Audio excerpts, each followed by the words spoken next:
बिस्मिल्लाहिर्रहमानिर्रहीम। अस्सलाम वालेकुम नादरीन, आप यूट्यूब चैनल देख रहे हैं। मैं इमरान खान हूँ। कुछ अहम ख़बरें हैं अब तक मैं शेयर करता हूँ। एक तो पाकिस्तान तहरीक-ए-इंसाफ के हवाले से ख़बरें हैं, PMLN और PDM की जमातों के हवाले से भी ख़बरें हैं, और इलेक्शन कमीशन ऑफ पाकिस्तान की ख़बर से शुरू कर लेते हैं। सुप्रीम कोर्ट ऑफ पाकिस्तान के फ़ैसले के बाद इलेक्शन कमीशन ऑफ पाकिस्तान ने अपना इजलास बुलाया था। उस इजलास के अंदर फ़ैसला कर लिया गया है। जो फ़ैसला है वो मैं आपको बता देता हूँ एग्जैक्टली। इलेक्शन कमीशन ने सुप्रीम कोर्ट ऑफ पाकिस्तान के हुक्म के मुताबिक 14 मई को पंजाब में इंतखाबात करवाने का फ़ैसला कर लिया है। अब एक तरफ PDM की जमातें इंतखाबात से भाग रही हैं, उसकी वजह आज दोबारा नए सर्वेज आए हैं।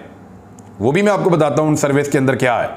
पंजाब से धड़ाधड़ सर्वे आ रहे हैं कि कहाँ पे कौन जीत रहा है और किस हद तक जीत रहा है। बहरहाल इलेक्शन कमीशन ऑफ पाकिस्तान ने सुप्रीम कोर्ट के हुक्म पर 14 मई को पंजाब में आम इंतखाबात करवाने का फ़ैसला कर लिया है। पंजाब में आम इंतखाबात से मुताल्लिक सुप्रीम कोर्ट के फ़ैसले पर इलेक्शन कमीशन का मशावरती इजलास हुआ, जिसमें फ़ैसला किया गया कि इलेक्शन कमीशन इंतखाबात करवाने के लिए तैयार है। सुप्रीम कोर्ट के फ़ैसले पर पूरी तरह अमल किया जाएगा और कोई ऑप्शन भी नहीं है। ना करें सुप्रीम कोर्ट ऑफ पाकिस्तान के फ़ैसले पर अमल, तौहीन अदालत लगेगी। ना सिर्फ नौकरी जाएगी, ना अहल होंगे, बल्कि जेल भी जाना पड़ सकता है, क्योंकि सरकारी मुलाजमीन के लिए क्राइटेरिया मज़ीद सख्त हो जाएगा। भारत इलेक्शन कमीशन के बाद अब कोई ऑप्शन नहीं है, और उन्होंने कहा कि हुकूमत से रब्ता करेंगे, निगरान हुकूमत से भी रब्ता करेंगे, इंतज़ामी और सिक्योरिटी मामलात पर मुशावरत की जाएगी, वजारत ख़जाना से भी रब्ता करेंगे फ़ंड्स के लिए, और सिक्योरिटी वगैरह और दीगर चीज़ों के लिए भी रब्ता किया जाएगा। इंतखाबी अमली की तरबियत का अमल दोबारा से बहाल कर दिया गया है। इलेक्शन कमीशन जल्द रिटर्निंग अफसरान को हदायत जारी करेगा। दूसरी जानिब पाकिस्तान तहरीक-ए-इंसाफ ने 22 अफसरान की फ़हरिस्त जमा करवा दी है, क्योंकि देखें इलेक्शन आ रहा है 14 मई को पंजाब में, और पंजाब के अंदर 22 ऐसे सरकारी अफसरान मौजूद हैं जो पाकिस्तान तहरीक-ए-इंसाफ के इंतहाई ख़िलाफ़ हैं। ये पॉलिटिकल पार्टीज़ का इस्तेहकाक होता है कि जिन अफसरान को वो समझते हैं कि वो इस इलेक्शन में उनको शदीद नुकसान पहुंचा सकते हैं, वो उन अफसरान के बारे में ये दावा कर सकते हैं या ये मुतालबा कर सकते हैं कि उन्हें अहम नशस्तों के ऊपर या अहम ओहदों के ऊपर ना बिठाया जाए, क्योंकि वो इलेक्शन पर असरअंदाज हो जाएंगे। लिहाजा ये 22 अफसरान हैं, उनकी फ़हरिस्त जारी की है पाकिस्तान तहरीक-ए-इंसाफ ने, और ये वो अफसरान हैं जो पाकिस्तान तहरीक-ए-इंसाफ के ख़िलाफ़ बुग़्ज़ से बढ़े हुए हैं।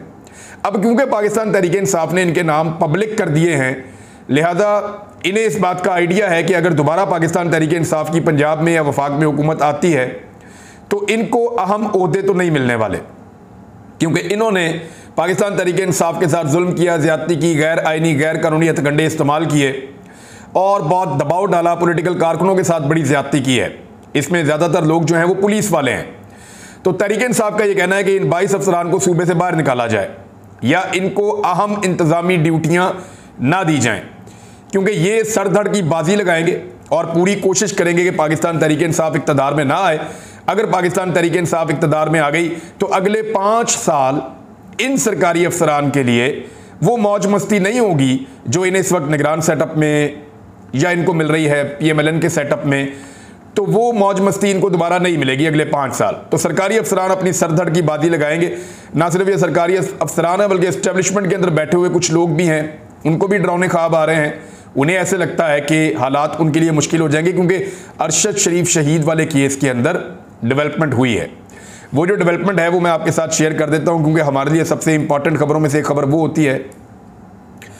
अदालत ने आज खुद नोटिस जो लिया है शहीद अरशद शरीफ का, और उसमें आप सबका बहुत शुक्रिया, आप सब ने बहुत सारे खतूत लिखे थे अदालत को। हज़ारों खतूत जाने के बाद अदालत ने आज खुद नोटिस लिया था। एक कैंपेन हमने सब ने मिलकर चलाई थी। तो अब उसमें अदालत ने कहा कि जुडिशल कमीशन भी बनाया जा सकता है इस मामले में, क्योंकि देखें कोई इंक्वायरी ठीक तरीके से की नहीं जा रही। जो भी इंक्वायरी के ऑफिसर्स हैं वो कोऑपरेट नहीं कर रहे, इंफॉर्मेशन फराहम नहीं कर रहे। यानी सादा सवाल है कि वो कौन था जिसने शहीद अरशद शरीफ पर 1.5 दर्जन के करीब मुकदमात पाकिस्तान के मुख्तलिफ शहरों में दर्ज करवा दिए थे। वो कौन था जिसने पाकिस्तान की सरजमीन को शहीद अरशद शरीफ के लिए तंग कर दिया था।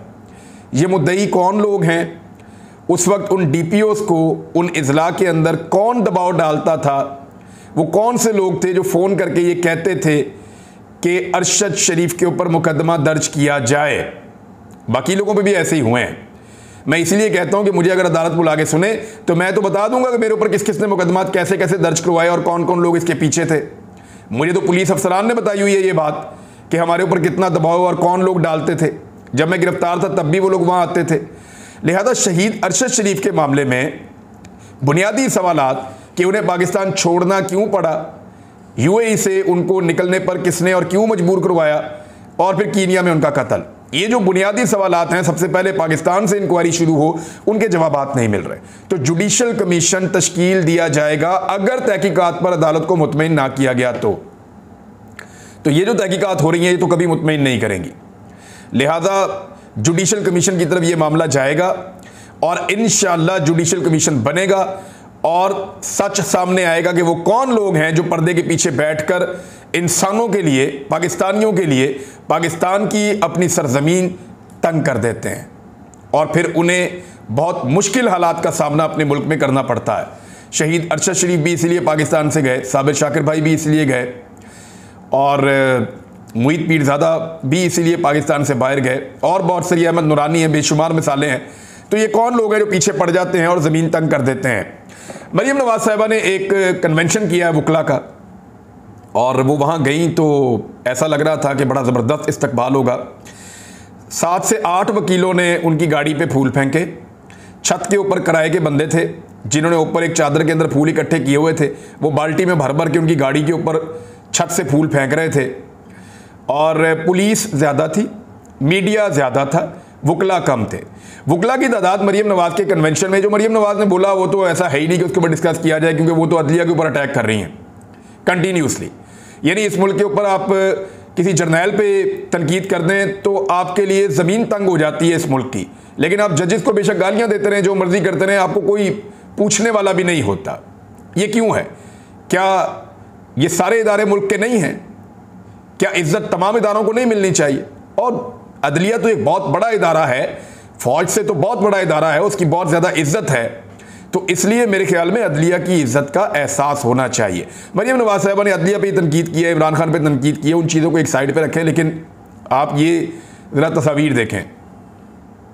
ये कन्वेंशन का एक हॉल था जहाँ पे सैकड़ों कुर्सियाँ रखी गई थी कि मरियम नवाज आएंगी तो आकर खिताब करेंगी। उसके बाद हुआ ये कि वकला पहुँचे ही नहीं। इतने वकला को फ़ोन किए गए, इतने राब्ते किए गए, वकला ने दिलचस्पी नहीं दिखाई, वो नहीं आए। हालांकि इमरान खान साहब के जितने वकला कन्वेंशन मैंने देखे हैं, वहाँ मैंने ये देखा कि ना सिर्फ कुर्सियाँ भर जाती हैं, बल्कि वकला खड़े होकर एक दूसरे के साथ रश के अंदर पूरा का पूरा हॉल भर कर इमरान खान साहब की बात सुनते हैं, रिस्पॉन्ड भी करते हैं। मरियम नवाज साहिबा को ये सहूलत मैसर नहीं आई।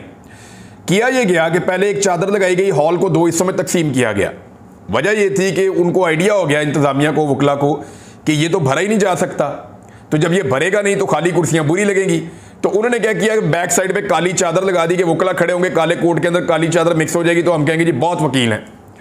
लेकिन हुआ ये कि पीछे वाला हॉल तो वैसे ही खाली था, आधे से ज़्यादा। जो आगे वाला 30% उन्होंने रखा था वो भी तकरीबन आधे से ज़्यादा खाली रहा।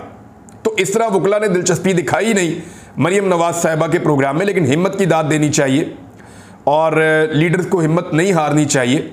मरियम नवाज साहिबा के पास लोग नहीं आ रहे, पॉलिटिकल पार्टीज़ पे अच्छे और बुरे वक्त आते रहते हैं। बेशक ये उनकी अपनी हरकतों की वजह से ये वक्त आया है, क्योंकि बूट पॉलिश कर करके उन्होंने अपना नैरेटिव ही बलडोज कर दिया, वोट को इज्जत दो का बयानिया। तो अब क्योंकि वकला नहीं आए, लेकिन हिम्मत नहीं हारनी चाहिए। अच्छी बात यह है कि आप अपनी बात करते रहें, तो मरियम नवाज साहिबा ने वहाँ पर अपनी बात की है। अब अदालत के अंदर जो एक साजिश तैयार की गई थी PMLN की जानिब से, वो एक और वजह है कि कामयाब नहीं हो रही। वजह यह है कि वो जो लोगों को तोड़ के अपनी एक मखसूस तादाद सुप्रीम कोर्ट में पूरी करना चाहते हैं, हुकूमत से वो हो नहीं पा रहा। जजेस की ज़्यादा तादाद जो है वो आइन और कानून के साथ खड़ी है। जजेस की ज़्यादा तादाद जो है वो अवाम के भले के साथ और पाकिस्तान के फ़ायदे के साथ खड़ी है। बहुत थोड़ी तादाद में जो है वो मतलूबा सहूलत मैसर है PMLN को, और उसकी वजह से वो अपनी साजिश में कामयाब नहीं हो पा रहे। वो जो बलूचिस्तान फार्मूला था वो नहीं कर पा रहे, नवाज शरीफ साहब जो 97 में करना चाह रहे थे वो नहीं कर पा रहे, तो वो उनसे हो नहीं रहा। Bharat election commission of Pakistan ने शेड्यूल जारी कर दिया है और पंजाब इंतखाबात 14 मई को होंगे। अपील दायर करने की आखिरी तारीख 10 अप्रैल है। इलेक्शन ट्रिब्यूनल 17 अप्रैल तक अपीलों का फैसला कर देगा और 14 मई को पोलिंग डे होगा। इस्लामाबाद हाईकोर्ट से इमरान खान साहब के लिए एक अच्छी खबर है। इमरान खान की जमानत मनसूखी की दरखास्त खारिज होने का तफसीली फैसला जारी कर दिया गया है। रिपोर्ट के मुताबिक, अच्छा ये केस जो था ये ममनुआ फंडिंग वाला केस था। रिपोर्ट के मुताबिक तफसीली फैसले में हाई कोर्ट ने केस के शवाहिद पर सवालात उठा दिए हैं। फैसले में कहा गया कि एक भी सबूत नजर नहीं आया कि आरिफ नकवी की भेजी हुई रकम जुर्म की रकम थी। अदालत का कहना था कि FIR में लगाए गए, ये 7-8 साल से रो रहे थे इस केस के पीछे, और ये केस भी इस्लामाबाद हाई कोर्ट जहां पे मरियम नवाज साहबा और नवाज शरीफ साहब बड़े राजी रहते हैं, वहां से ये फैसला आता है अदलिया का कि इमरान खान या तारिक शफी से कोई ताल्लुक ही नहीं है जो FIR में इल्जामात लगे हैं उन इल्जामात का। इमरान खान ने तो किसी से एक भी बैंक दस्तावेजात पर दस्तखत नहीं किए, और इस तरह ये मामला जो है ये भी अपने मंतकी अंजाम को तकरीबन पहुंच गया है। लिहाजा 7-8 साल का प्रोपेगेंडा करने के बाद पीपल्स पार्टी को और नून लीग को मुंह की खानी पड़ी। मेरे ख्याल में अब पीपल्स पार्टी और नून लीग को अपनी फंडिंग का जवाब देना चाहिए कि उनके पास इतने सारे फंड्स कहां से आए हैं। राणा सनाउल्लाह साहब ने करार दे दिया कि अगर ये इलेक्शन हुआ तो तबाही का सबब बनेगा। बिल्कुल PMLN की तबाही हो जाएगी अगर ये इलेक्शन हुआ।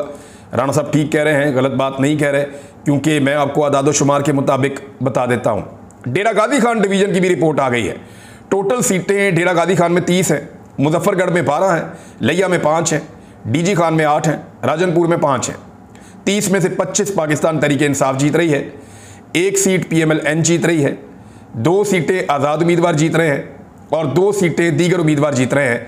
पीपल्स पार्टी कोई सीट नहीं जीत रही डेरा गाजी खान डिवीजन से, यानी 30 में से 25 PTI।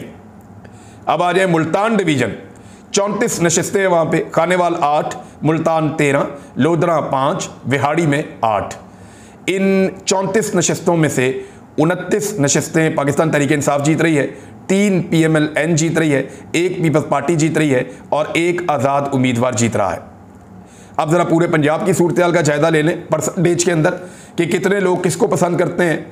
तो ये जो मौजूदा सर्वे है इसके मुताबिक जो रिपब्लिक पॉलिसी थिंक टैंक का सर्वे है वो ये कहता है कि 68% पंजाब के शहरी पाकिस्तान तहरीक इंसाफ को वोट डालना चाहते हैं, सिर्फ 18% PMLN को वोट डालना चाहते हैं, 6% तहरीक लब्बैक को वोट डालना चाहते हैं, 3% पाकिस्तान पीपल्स पार्टी को वोट डालना चाहते हैं, 1% जमात इस्लामी को वोट डालना चाहते हैं और 4% दीगर उम्मीदवारों को वोट डालना चाहते हैं। यानी 68% पाकिस्तान तहरीक इंसाफ और 18% PMLN।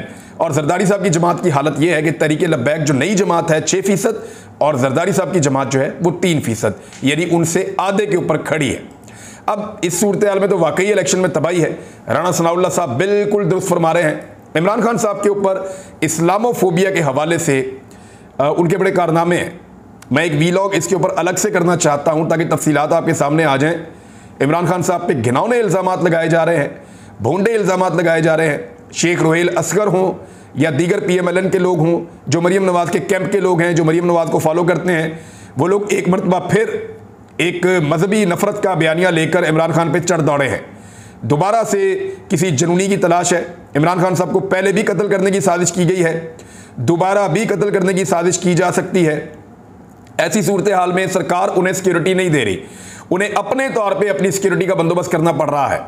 उन्हें स्नाइपर के जरिए भी हिट करने की कोशिश की जा सकती है, इसलिए उन्हें ऐसे इकदाम लेने पड़ रहे हैं जिसकी वजह से पूरी दुनिया के अंदर पाकिस्तान का इमेज खराब हो रहा है कि एक साबिक वजीर आजम अपने तौर पे अपनी सिक्योरिटी का किस लेवल का बंदोबस्त कर रहा है।